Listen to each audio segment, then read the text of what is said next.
Hello, everyone. Welcome to the News Browse News broadcast. An Ebola treatment center in Rwampara, eastern Congo, was set on fire by local youths who were angered after being prevented from retrieving the body of a friend suspected of dying from the virus. This incident, reported by CBS News, underscores the significant challenges faced by health workers attempting to contain the Ebola outbreak, particularly when stringent health measures, such as safe burial protocols for highly contagious bodies, conflict with local customs. The World Health Organization has declared the outbreak a public health emergency of international concern, with nearly 750 suspected cases and 177 suspected deaths in Congo, and cases also confirmed in neighboring Uganda. Experts note that the region's weak health infrastructure, further strained by international aid cuts and ongoing armed conflicts, severely complicate efforts for early detection and response. There is currently no available vaccine or medicine for this specific Bundibugyo strain of Ebola, with an expert estimating 6 to 9 months until one might be ready. The growing fear and anger among communities, combined with regional instability, pose critical obstacles to curbing the disease's rapid spread.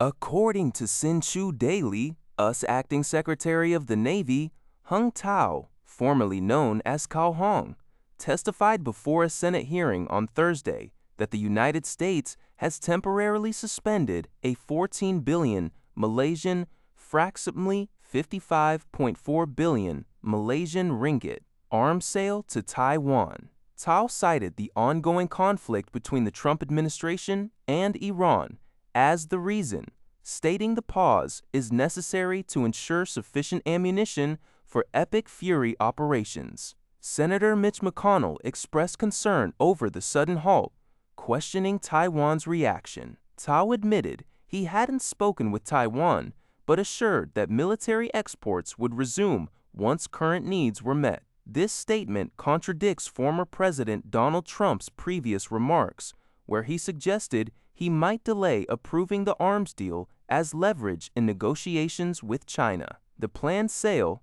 considered the largest under a potential second Trump presidency, aims to bolster Taiwan's asymmetrical defense capabilities, including Patriot 3 missiles, HIMARS rocket systems, drones, and command and control equipment. U.S. media outlets like Notice have questioned the claim of ample ammunition, especially after a CSIS report noted significant depletion of key munitions during the Iran conflict. Taiwan's presidential office stated on Friday that they had not received any official information regarding the suspension, urging their legislative yuan to proceed with the special budget for military procurement to maintain regional peace and security.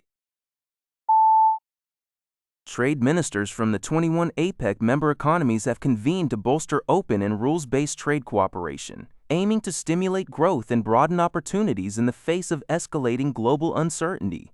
According to Antara News, ministers underscored their commitment to jointly preserving the regional economic and trade order. During their meeting in Suzhou, discussions centered on adapting to shifts in trade patterns, supply chains, and technology that are reshaping the global economy. The ministers acknowledged the rise of protectionism and the increasing risks of trade fragmentation, highlighting the need for practical cooperation to address these shared challenges.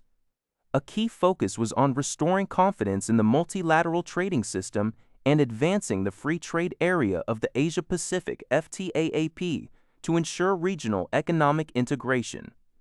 Updates were also received on global trade developments from the WTO Director General. The ministers explored how digital trade and e-commerce can create new opportunities, particularly for small and medium-sized enterprises in an increasingly digitalized market.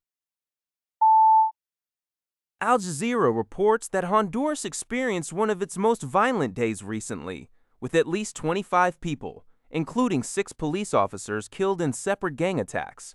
In the northern municipality of Trujillo, 19 people, reportedly palm plantation employees, died when gunmen raided the area. Near the Guatemalan border in Omoa, 6 police officers were ambushed and killed during an anti-gang operation. These attacks occurred despite the government's ongoing drive to combat organized crime, which included a recently ended state of emergency and new laws designating gangs as terrorist groups. The Trujillo region is notably an area of decades-long land disputes involving narco-trafficking and palm oil extraction, with environmental and land rights activists being particular targets. 2 Indian climbers died on Mount Everest, adding to the fatalities during a record-breaking climbing season, CBS News reports. Nivesh Karki, director at Pioneer Adventures, stated the climbers fell ill while descending at high altitude. Nepali climber Kami Rita Sherpa, who set a new record with his 32nd Everest ascent, voiced serious concerns about overcrowding and the experience levels of some climbers. Pictures from the mountain show long queues of people on fixed ropes in low oxygen zones. Sherpa urged authorities to implement stricter limits, allowing only climbers of quality. This season has seen at least 5 deaths on Everest and 2 on Mount Makalu. A record 275 climbers reached the summit from the Nepali side on a single day, partly due to the closure of the Chinese route. British guide Kenton Cool also set a non-Nepali record with his 20th ascent. Experts fear that poor weather windows could exacerbate the dangers of congestion. That's all for this video. Thank you for watching. See you in the next video.